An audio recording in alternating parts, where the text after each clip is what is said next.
रामकृष्ण हरी मित्रांनो, सर्वांना जय भीम, जय शिवराय.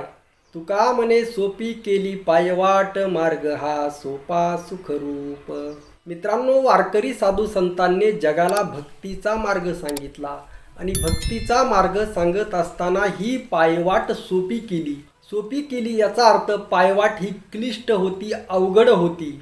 असा हा अवघड मार्ग, असा हा दुस्तर मार्ग, असा हा खडतर मार्ग सोपा करण्याचं काम वारकरी साधू संतांनी केलेलं आहे. मित्रांनो, येथील जो पुरोहित वर्ग आहे, येथील जो उच्चवर्णीय वर्ग आहे, येथील जो मनुवादी वर्ग आहे, त्या वर्गाने ही पायवाट अवघड करून ठेवलेली होती. त्या वर्गाने अनेक कर्मकांड निर्माण करून ठेवलेले होते. मित्रांनो, या मनुवादी व्यवस्थेने इतके कर्मकांड निर्माण करून ठेवलेले होते की एका दिवसातून तुम्ही 10 कर्मकांड केले, एका दिवसात 10 कर्मकांड इंटू 365, म्हणजे बहुजन समाजातील एखादा व्यक्ती कितीही श्रीमंत असला, गडगंज श्रीमंत जरी असला, तरी त्याला एका वर्षात भिकारी बनवण्याचं काम हे कर्मकांड करू शकतात. इतके कर्मकांड या मनुवादी व्यवस्थेने निर्माण केले आणि या व्यवस्थेतून बहुजन समाजाची मुक्तता व्हावी, या गुलामीतून मुक्तता व्हावी म्हणून एक पर्याय देणं आवश्यक होतं आणि तो पर्याय म्हणून भक्तिमार्ग साधू संतांनी सांगितला. अगदी साधू संतांच्या या परिप्रेक्षातून आज आपण जर मराठा आरक्षणाकडे जर पाहिलं तर माननीय प्रकाशजी आंबेडकर साहेब अगदी स्पष्टपणे सांगत आहेत की सरकारची मराठा आरक्षण देण्याची मानसिकता नाही. आणि एकंदर परिस्थिती पाहिल्यानंतर तुमच्या माझ्यासारख्या सर्वसामान्य कोणत्याही व्यक्तीला कळून येईल, कारण 2 दिवस राहिलेले आहेत फक्त. माननीय मनोज जरांगे पाटलांनी जो अल्टिमेटम दिलेला आहे तो पूर्ण होण्यासाठी फक्त 2 दिवस राहिलेले आहेत आणि सरकारकडून याबाबत कोणतीही हालचाल दिसत नाही. यामुळे माननीय प्रकाशजी आंबेडकर साहेबांनी जे स्टेटमेंट केलं, जे विधान केलं, ते 100% यथार्थ आहे, वास्तवतेला धरून आहे. आता याच्या उलट जर सरकारच्या बाजूचे जर माणसं पाहिले, उदाहरणार्थ माननीय चंद्रकांत पाटलांचं कालचं विधान होतं की मराठा आरक्षण देण्यास सरकार अनुकूल आहे, सरकारला मराठ्यांना आरक्षण द्यायचंय. आता चंद्रकांत पाटलांचं हे जे विधान आहे ते मनुवादी विधान आहे, ते क्लिष्ट विधान आहे, ते कर्मकांडी विधान आहे, ते घुमजाव करणारं विधान आहे. आज परत सरकारी समिती अजून 2 महिना वाढवून वेळ मागत आहे. वेळ वाढवून मागणं याचा अर्थ आंदोलन थंड करण्याचा हा एक प्रयत्न आहे. या परिप्रेक्षामध्ये माननीय प्रकाशजी आंबेडकर साहेबांनी घेतलेली जी भूमिका आहे ती अत्यंत स्वागतार्ह आहे, ती यथार्थ आहे, ती वास्तवतेला धरून आहे की या सरकारला हे आरक्षण द्यायचं नाही किंवा ती त्यांची मानसिकता नाही. त्यांना फक्त खिळवून ठेवायचं आहे.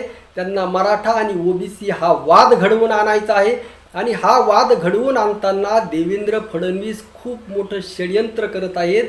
एकतर देवेंद्र फडणवीसनी भाजपमधील सर्व ओबीसी नेत्यांना संपवण्याचं काम केलं.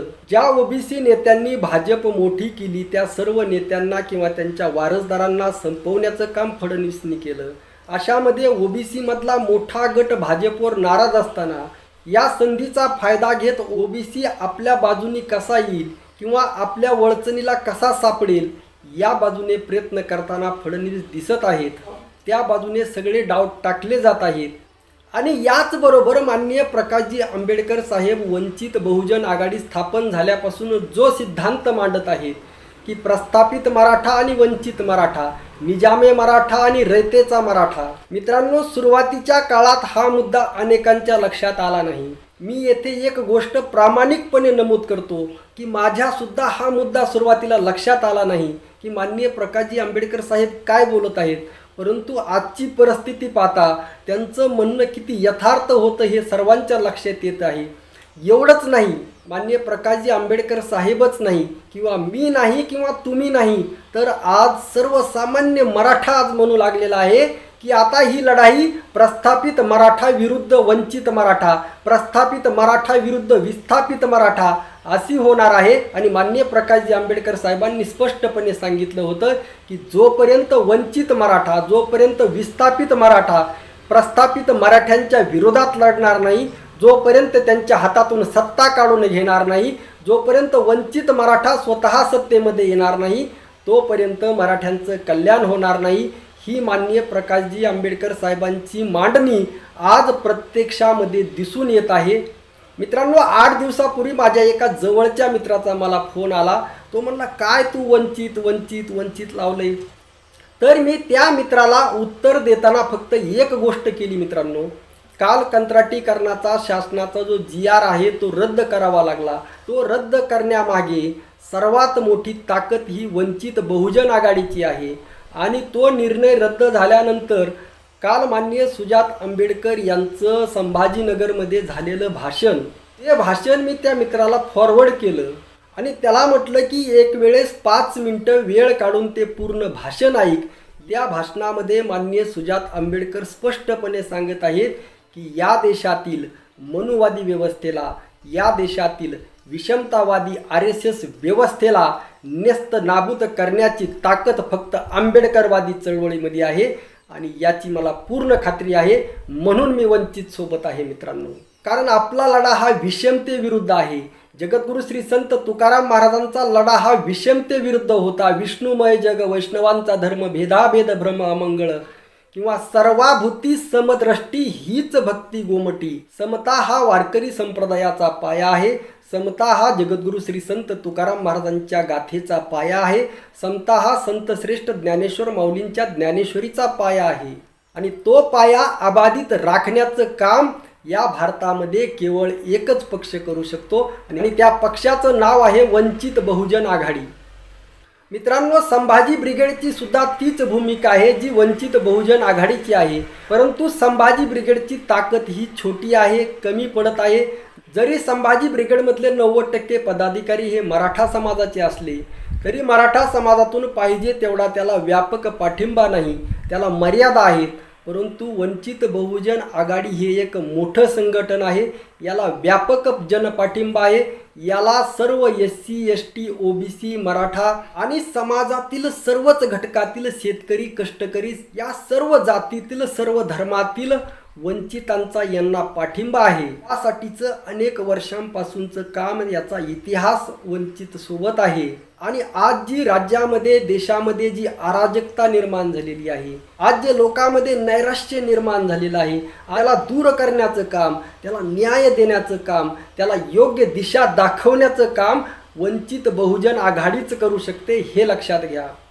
आणि नुसतं वंचित बहुजन आघाडीच नाही तर याला दिशा देणारं जे नेतृत्व आहे माननीय बाळासाहेब आंबेडकर आणि त्याचबरोबर त्यांचा यशस्वी वारसा चालवणारे माननीय सुजात आंबेडकर यांचं करावं तेवढं कौतुक कमी आहे मित्रांनो. त्यामुळे मित्रांनो, मी जो सुरुवातीला जो अभंग उच्चारला होता, तुका म्हणे सोपी केली पायवाट मार्ग हा सोपा सुखरूप, तो या परिप्रेक्षातून केला होता की सगळं काही शक्य आहे, सगळं काही सोपं आहे.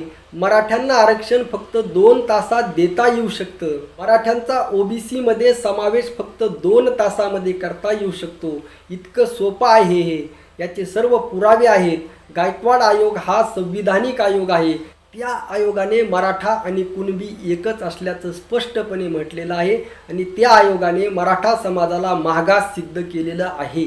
आणि काल परवा जो नारायण राणे जो बरळला, त्या नारायण राणेंनी सुद्धा जी समिती स्थापन केली होती, त्या नारायण राणेच्या अध्यक्षतेखाली त्या समितीने सुद्धा हेच सांगितलेलं आहे की मराठा आणि कुणबी एक आहे. परंतु हा नारायण राणे या कर्मकांडी मनुवादी व्यवस्थेच्या मांडीला मांडी लावून वळचणीला बसलेला आहे आणि वळचणीला बसल्यामुळे तो पायवाट अवघड करत आहे. ती सोपी पायवाट जर करायची असेल तर मित्रांनो, माझ्या मराठा बांधवांना विनंती आहे, सर्वांनी मनोज जरांगे पाटलांच्या पाठीमागे ठामपणे उभे राहा आणि येणाऱ्या काळामध्ये राजकीय पर्याय म्हणून वंचित बहुजन आघाडीचा नक्की विचार करा. माननीय सुजात आंबेडकर या युवा नेतृत्वाचा विचार करा. कंत्राटी भरती रद्द करण्याचं पूर्णपणे श्रेय मी 100% माननीय सुजात आंबेडकर यांना यामुळे देतो, कारण इतर जणांनीही विरोध केले. संभाजी ब्रिगेडने विरोध केला, मी स्वतः संभाजी ब्रिगेडचा आहे, स्वागत आहे. रोहित पवारांनी विरोध केला, स्वागत आहे. परंतु सरकार ज्या दबावापुढे झुकलं तो दबाव हा वंचितचा आहे. वंचित नंतर तुम्ही 2 नंबरला 3 नंबरला इतरांना श्रेय देऊ शकता. त्यांचंही फुल ना फुलाची पाकळी योगदान आहे, नाही असं म्हणत नाही. परंतु जे लोक पूर्ण ताकदीने तुमच्यासाठी लढत आहेत, कष्टकऱ्यांसाठी लढत आहेत, शेतकऱ्यांसाठी लढत आहेत, माननीय सुजात आंबेडकर शेतकऱ्यांची गोष्ट करत आहेत, कष्टकऱ्यांची गोष्ट करत आहेत आणि शेतकरी वर्ग हा सर्वात जास्त मराठा समाजामध्ये आहे. या शेतकऱ्यांची गोष्ट माननीय सुजात आंबेडकर करत आहेत. त्या सर्व समाजाने आज वंचित सोबत उभं राहणं काळाची गरज आहे आणि आपल्याला हे सोप्या पद्धतीने सोडवायचं आहे. जे सर्वसामान्यांना कळत आहे ते या प्रस्थापित राजकारण्यांना कळत नाही असं नाही, यांना कळत आहे. परंतु हे कर्मकांडी आहेत, हे मनुवादी आहेत आणि या व्यवस्थेने ते बरबटलेले आहेत. त्यामुळे आपल्याला ही पायवाट जर सोपी करायची असेल, तुका म्हणे सोपी केली पायवाट, ही सोपी पायवाट करण्याचं काम आज वंचित बहुजन आघाडी करत आहे. आणि ज्याप्रमाणे सर्वसामान्य वर्ग वारकरी संप्रदायाशी जोडला गेला त्या पद्धतीने सर्वांनी राजकीयदृष्ट्या वंचित बहुजन आघाडीशी जोडलं जावं. मित्रांनो, आजचं आरक्षण, कंत्राटीकरण, माननीय प्रकाशजी आंबेडकर साहेबांची भूमिका याविषयीचं आजचं केलेलं हे थोडक्यात भाष्य. आजच्या पुरतं एवढंच. आपल्या प्रतिक्रिया नक्की कळवा. चॅनलला लाईक व सबस्क्राईब नक्की करा. प्रत्येकाने कमेंट करा. कमेंटमध्ये किमान जय भीम जय शिवराय एवढं लिहा. रामकृष्ण हरी. जय जगद्गुरू. जय शिवराय. जय भीम.